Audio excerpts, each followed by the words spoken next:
La ministra Patricia Bullrich, en conferencia de prensa, va a dar a conocer lo que se denomina el protocolo para el mantenimiento del orden público ante el corte de vías de circulación, que incluirá sanciones severas a todos aquellos involucrados en impedir la libre circulación de los argentinos, y esto alcanza al que corta, al que transporta, al que organiza y al que financia.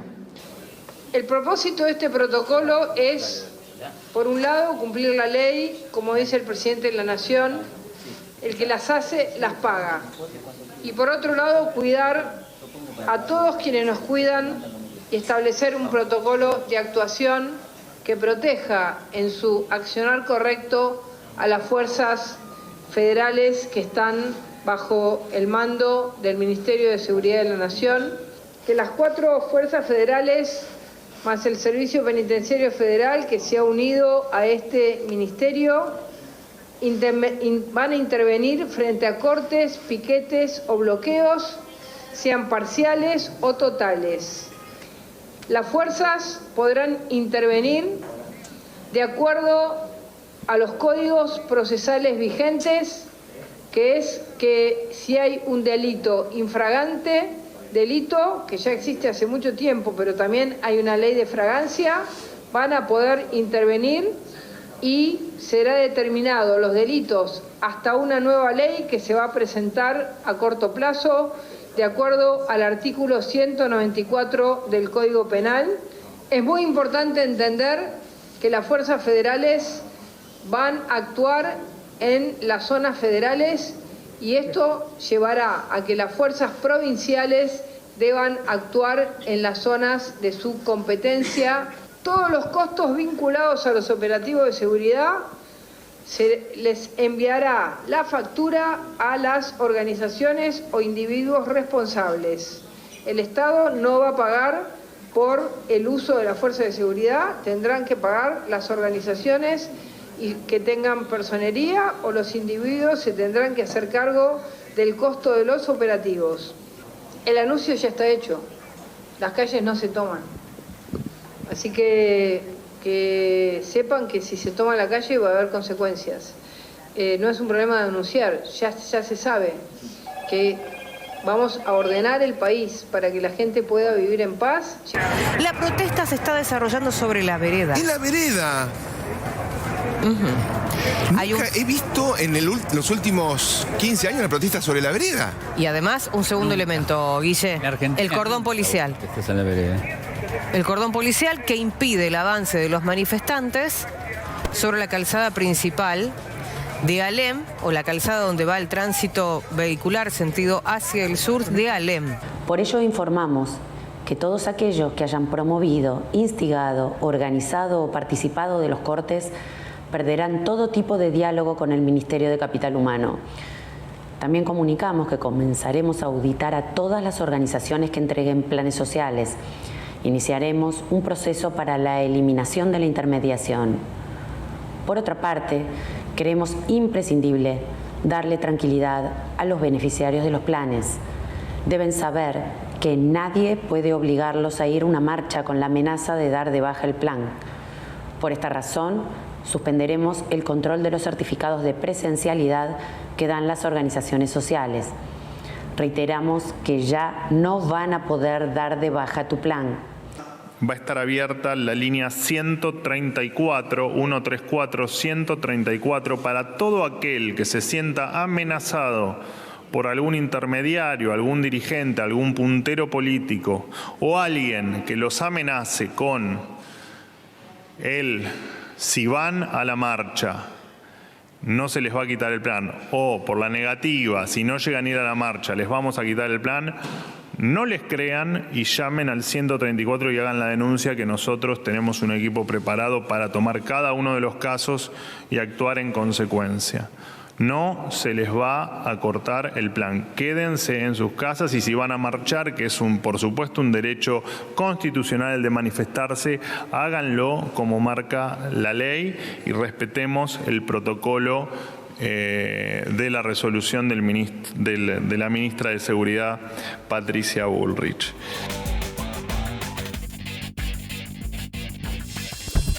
¿Qué tal? ¿Cómo les va? Buenas noches, bienvenidos. Esto es Redacción Abierta. Como lo vieron en el inicio, hicimos un repaso desde, no pasó mucho tiempo, desde el anuncio de este protocolo antipiquetes, para llamarlo de alguna manera, o como lo llama el gobierno, hasta los últimos anuncios realizados esta mañana por el vocero presidencial, habilitando a partir de hoy una línea para denunciar extorsiones, como le dijeron desde el gobierno. ¿Qué dice la consigna para mañana que han manifestado las diferentes organizaciones? No me parece un detalle menor semántico esto de que hasta el momento eran denominadas organizaciones sociales y hace unos días se viene insistiendo en piqueteros, piquete, digamos. O sea, no es menor esa cuestión. ¿Qué dice la consigna de mañana? 20 de diciembre, Jornada Nacional de Lucha por un Paro Nacional contra el Ajustazo del Gobierno. ¿Por qué miramos con tanta expectativa? Porque parece que mañana se jugará como la primera pulseada entre el gobierno y las organizaciones sociales. ¿Por qué? Por la calle, por ver si el gobierno aplica un protocolo represivo como ya lo anunció y lo viene reiterando con sus diferentes variables. Por un lado el anuncio de la ministra de Seguridad, por el otro la ministra de Capital Humano, que no hizo anuncios en materia social, sino que habló también del corte de las prestaciones sociales, en algo que pareció también más una advertencia. Bueno, eso es lo que se verá mañana en las calles en todo el país. También aquí en Córdoba van a marchar diferentes organizaciones, diferentes gremios, diferentes movimientos territoriales. Por eso hemos invitado, para tener un panorama general, también se irán sumando diferentes invitados vía remota, pero lo tenemos por aquí. Por un lado, Emanuel Berardo, del PO, y Marisa Caridi, coordinadora provincial de Libres del Sur. ¿Cómo les va? Buenas noches. Gracias por venir. Buenas noches. No, gracias. Y por este otro lado, Franco Bosowski, que es secretario general de UPC Capital, y Miguel Julio Rodríguez Villafañe, abogado constitucionalista. ¿Cómo les va? Buenas noches. Buenas noches, gusto. Bueno, ¿qué va a pasar mañana en las calles de Córdoba, Marisa? Bueno, nosotros en particular, nuestra organización mañana no se moviliza, pero tenemos una mirada absolutamente crítica, digamos, ¿no?, de rechazo y de repudio total, digamos, ¿no?, a las medidas que se vienen tomando, desde las medidas económicas a la cuestión, digamos, del protocolo de Patricia Bullrich. ¿Y por qué decidieron no movilizar, Marisa? Nosotros porque tenemos la mirada de que vamos a esperar a hacer un proceso con la ciudadanía, digamos. Somos muy respetuosos, digamos, del proceso que haga la gente. No quita con eso de que nosotros no vamos a hacer actividades. El día 22 está previsto hacer una jornada nacional con otro tipo de metodología y, digamos, bueno, haciendo también, expresando, digamos, ¿no?, nuestra posición al respecto del ajuste y de este protocolo. Mañana es una jornada, decíamos, muy cara a los sentimientos argentinos porque justamente se marcha en conmemoración a aquel 19 y 20 de diciembre de 2001, aquel momento en el que la ciudadanía salió a la calle y justamente se hizo renunciar a Fernando de la Rúa a la presidencia porque había una situación social inaguantable. Mañana, y como cada año se recuerda aquel aniversario, en un mes que suele ser, a ver, creo, salvo el año pasado por una cuestión de clima festivo mundialista, pero si no, suele ser un mes caliente. Manuel, ¿qué va a pasar mañana en las calles de Córdoba? Mañana en Córdoba, como en el resto del país, va a haber grandes movilizaciones de trabajadores ocupados y desocupados. Acá en Córdoba, ahora está desarrollándose una reunión para terminar de arreglar algunas cuestiones sobre la movilización, donde no solamente están las organizaciones sociales y piqueteras, sino también las organizaciones de derechos humanos, ambientales, de Ni Una Menos, organizaciones con las que vamos a confluir, pero también hay 5 o 6 sindicatos. Por ejemplo, está UPC Capital, que acá está Franco, que es secretario general, está ATE Córdoba, está UTS, están los químicos, SUBNA, es decir, hay muchos gremios y después hay organizaciones sindicales que no son direcciones de sus gremios que también participan. Y hay, digamos, vos decís, hay muchos gremios, hay muchas organizaciones, pero también hay a ver, parece un partido, digamos, que se viene anunciando, pero hay mucha expectativa con todos los anuncios que hizo el gobierno y si alguien va a poner un pie cortando la calle o no, más allá de que las provincias son autónomas y aplica cada una su manera de controlar las movilizaciones. Por eso te preguntaba acá puntualmente. Sí, no, pero todo lo importante, por eso te decía, todos los actores que estaban, porque muestra que el ajuste no es solamente con la estigmatización al movimiento piquetero, sino que el ajuste es generalizado del conjunto de los trabajadores.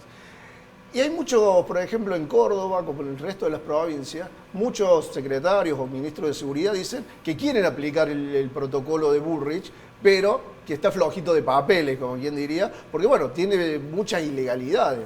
Tiene las ilegalidades de que en lo concreto lo que está desarrollando es un estado de sitio, porque plantean incluso en la letra chica, que por ejemplo en provincia de Buenos Aires, van a ir a las estaciones de trenes para evitar que la gente llegue a la manifestación. Es decir, es una verdadera aberración. Y después lo que hace la ministra de Desarrollo de Capital Humano, con 3 minutos anuncia solamente amenazas para la familia trabajadora que están en una situación muy grave.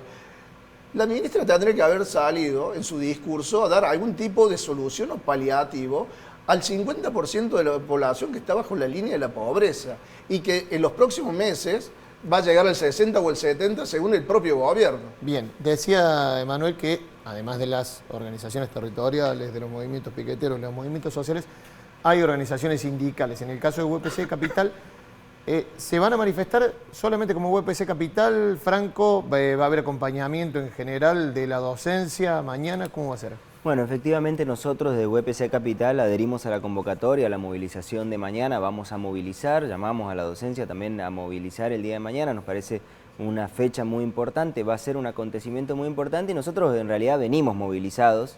Hemos realizado ya la semana pasada, justamente horas después de que la ministra Bullrich haga ese anuncio, nosotros ya teníamos resuelta una movilización por salario y que fue importante. La semana pasada, el viernes pasado, movilizamos a Casa de Gobierno con un planteo salarial, denunciando que veníamos perdiendo poder adquisitivo y que teníamos que solucionar ese problema con una recomposición salarial.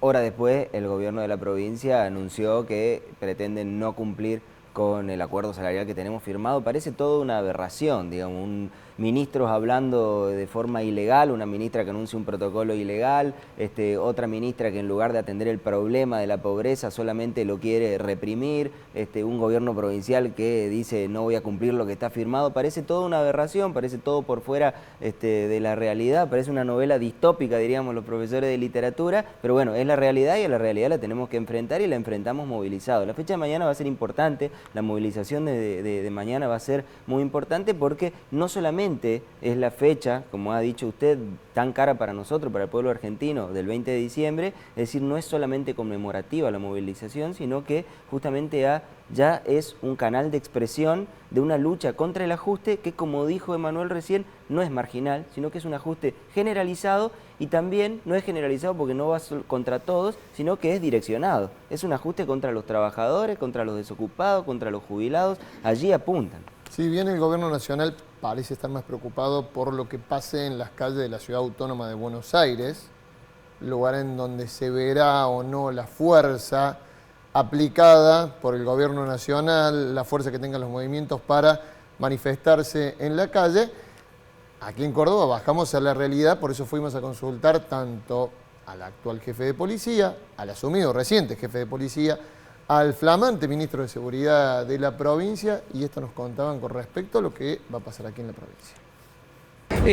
Todo el mundo puede hacer los reclamos pertinentes que así considere dentro de la norma jurídica y como la ley lo indica. Mire, Córdoba desde el año 2023, desde marzo del año 2023, tiene una resolución judicial que fue del juez de control Fernández López, que reguló la cuestión de la protesta y lo dejó absolutamente claro en un amparo por vecinos del centro, y creo que ahí lo que tenemos que hacer es cumplir la ley. Hay un fiscal, hay un amparo, una resolución judicial, y a nosotros desde el poder político y al jefe de policía de su lugar no nos queda otra que cumplir con lo que nos ordena la ley. Nosotros vamos a cumplir con la ley, vamos a cumplir con lo que ha dictaminado el juez de control, y la semana que viene he pedido hoy una audiencia con la ministra de Seguridad o la secretaria de Seguridad de la Nación, Patricia Bullrich, para poder abordar este tema, y nosotros vamos a ir en sintonía seguramente con lo que la sociedad nos pide.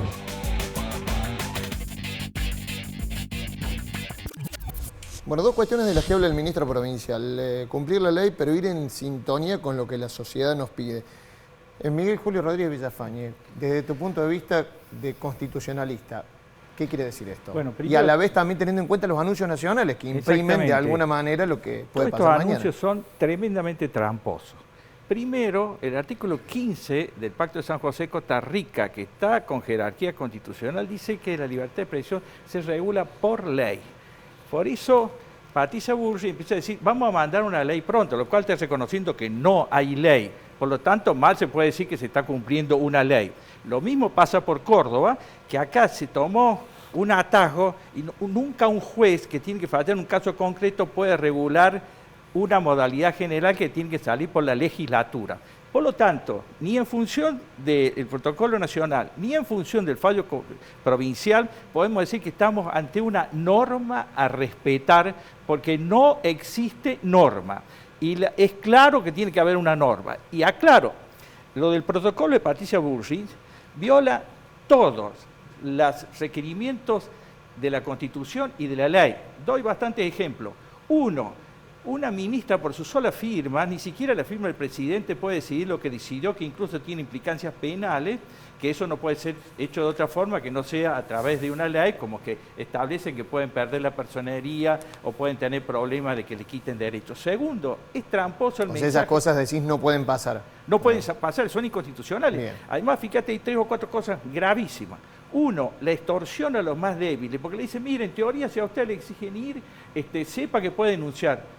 Y ahora, pues si es el Estado el que no te está permitiendo, y si yo quiero ir, el Estado dice, señor, si a usted lo veo ahí, porque ahora lo voy a captar con drones y qué sé yo, le voy a quitar la ayuda social. El que está actuando extorsivamente es el Estado, y en este caso, incluso desquitándose los más débiles, porque le dice a una madre que va con su bebé o con su niño que puede tener consecuencias, cuando a su vez esa madre no tiene quien le cuide a esos chicos y no puede reclamar sus derechos. Pero por contrario sensu, le están amenazando con que pueden perder la patria potestad o que pueden tener otras consecuencias que son inaceptables.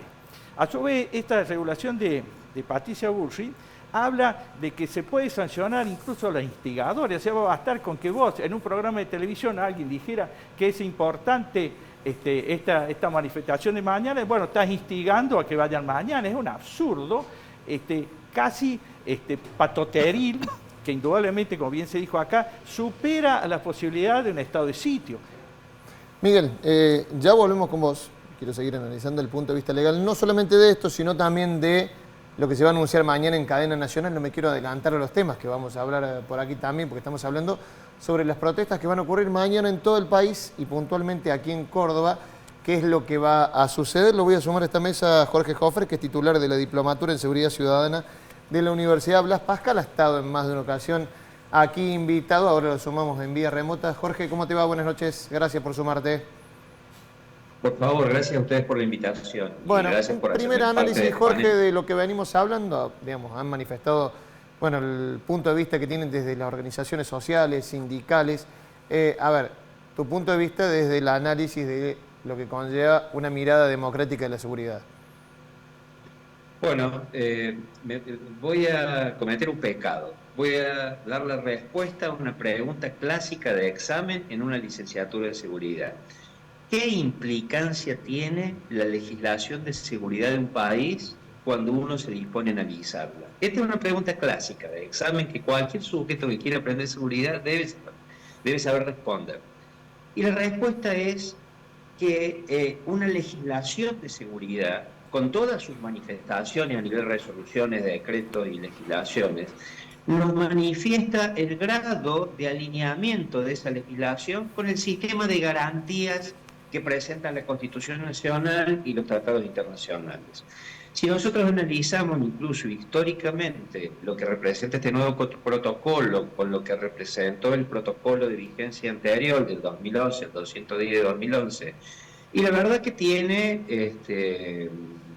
algunas carencias significativas que, más allá de las que con claridad el doctor Rodríguez Villafañe ha planteado, yo creo que ponen en crisis todo lo que uno trata de enseñar en la cátedra a un funcionario que se dedica a la seguridad, a un policía, porque en realidad ha borrado un montón de elementos que han sido importantes, pero lo más trascendente del viejo protocolo son una serie de cuestiones que tienen que ver con el respeto a los derechos, con la atención a lo que obviamente plantean las normas internacionales y la Constitución, pero lo que representa el origen del sistema de garantías del Estado de Derecho, que es lo que plantea la Declaración de los Derechos del Hombre y del Ciudadano del año 1789. Miren hasta dónde me voy, porque ahí está el origen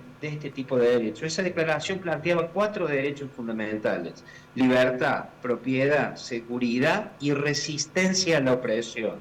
Resistencia a la opresión. Y los franceses dijeron: de nada vale plantear 4 derechos fundamentales si no tenemos una fuerza pública que los garantice. Jorge. Y ponía en manos de la fuerza pública la protección de todos los derechos, de esos 4 derechos, incluso resistencia a la opresión, en el mismo nivel que los otros. Jorge. ¿Sabe cómo se resuelve el equilibrio? Sí. Con la negociación, que sí lo tenía previsto el protocolo anterior. La negociación con los actores, con aquellos que quieren hacer una protesta, y la prohibición expresa de utilizar otras armas que no sean las de letalidad reducida, como garantía que las lesiones iban a ser efectivamente, si las había, mínimas ante cualquier suceso que generara la necesidad de una escalada en el uso de la fuerza. Ahora, te traigo a lo que reflejábamos recién, que era lo que decía el ministro de Seguridad de Córdoba. Digamos que hay que desgranar un poco esas palabras que dice: vamos a cumplir la ley, ya lo dijo el fiscal de Aragón en base a otras protestas que se sucedieron en la provincia, y también habló de lo que nos pide la gente. Y voy a sumar a esto, porque es una voz que se escucha siempre, cada vez que hay una manifestación, que es la opinión de los comerciantes del centro, representados en el centro vecinal de Barrio Centro, que hablan de esta colisión de derechos que le dicen, de unos que quieren trabajar, que quieren meter más en esta época, en una época complicada, y de quienes tienen el derecho a manifestarse. Lo escuchamos y lo charlamos acá. Todos los derechos en una democracia tienen un límite, que es no perjudicar a un tercero. Hay 1000 formas distintas de reclamar y es lo que le tratamos siempre de explicar a las organizaciones piqueteras. Frente al centro cívico, en una plaza y lugares públicos abiertos, lo que les pedimos por favor que entiendan es que no pueden ellos decidir en qué momento circulamos por la calle y en qué momento no.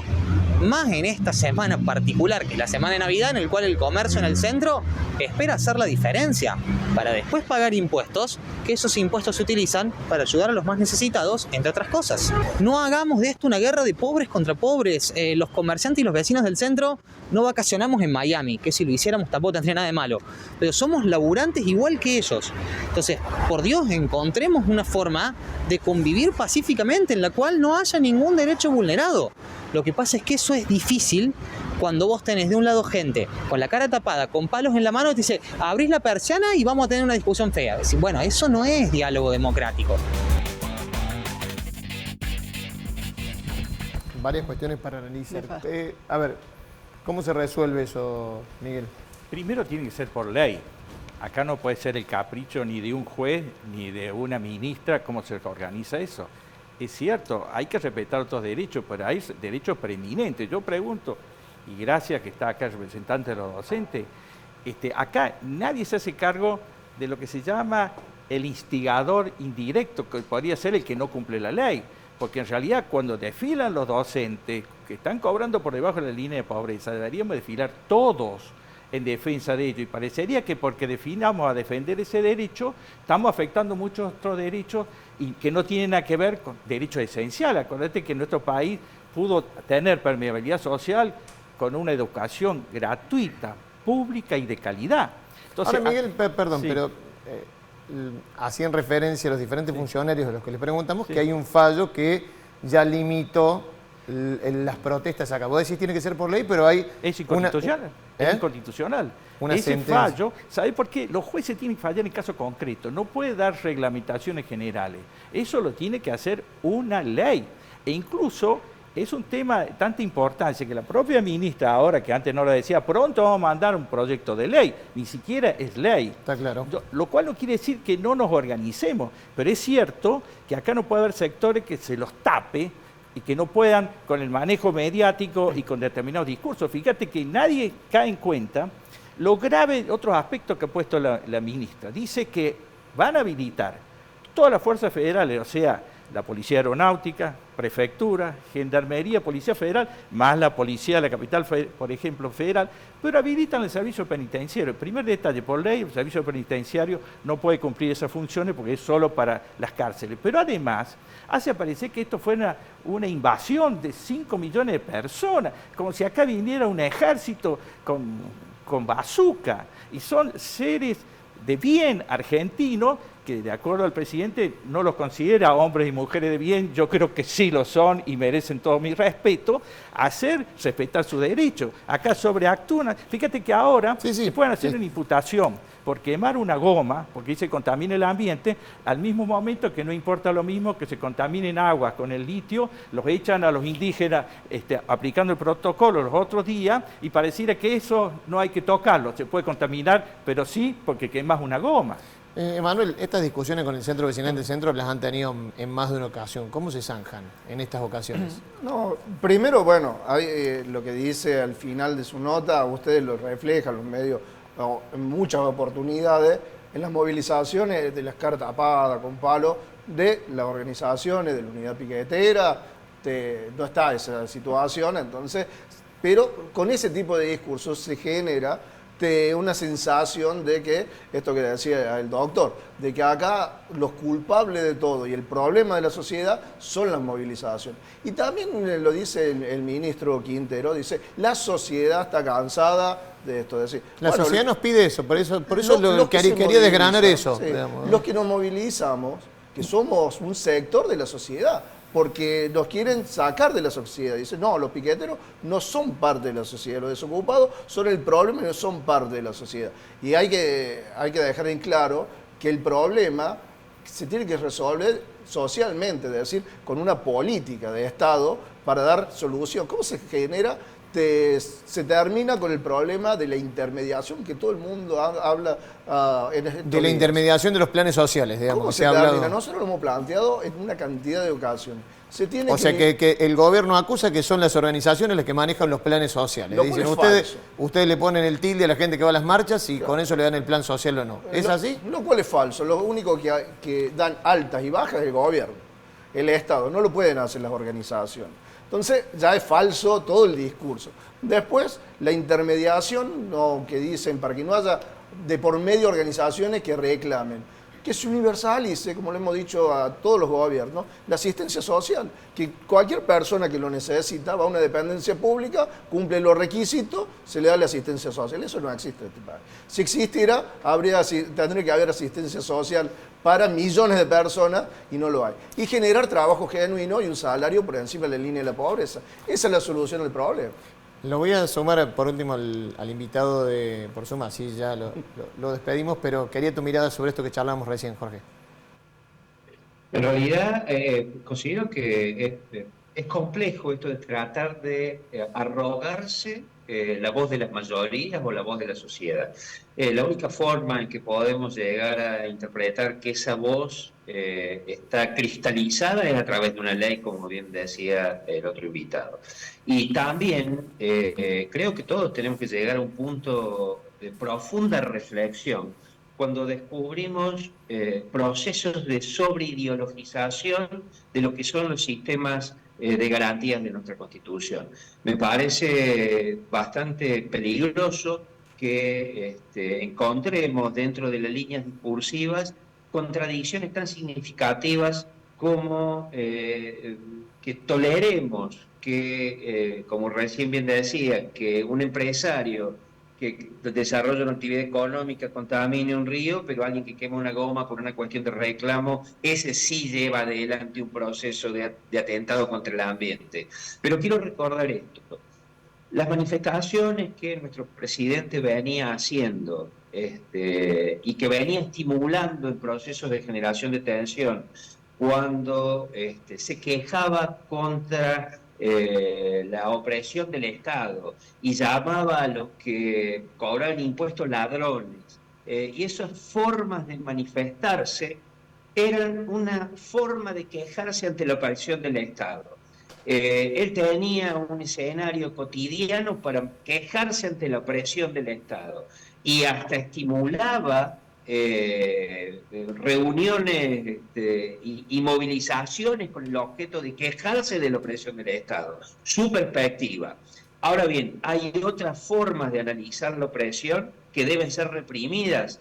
Bueno, este tipo de bamboleo ideológico que nos pone en otro tipo de tensión son realmente las generadoras de la verdadera inseguridad.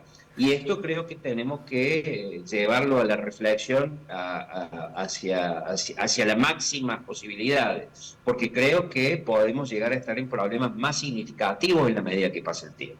Jorge, muchas gracias por sumarte nuevamente a Redacción Abierta. Por favor, gracias a ustedes. Por tu tiempo.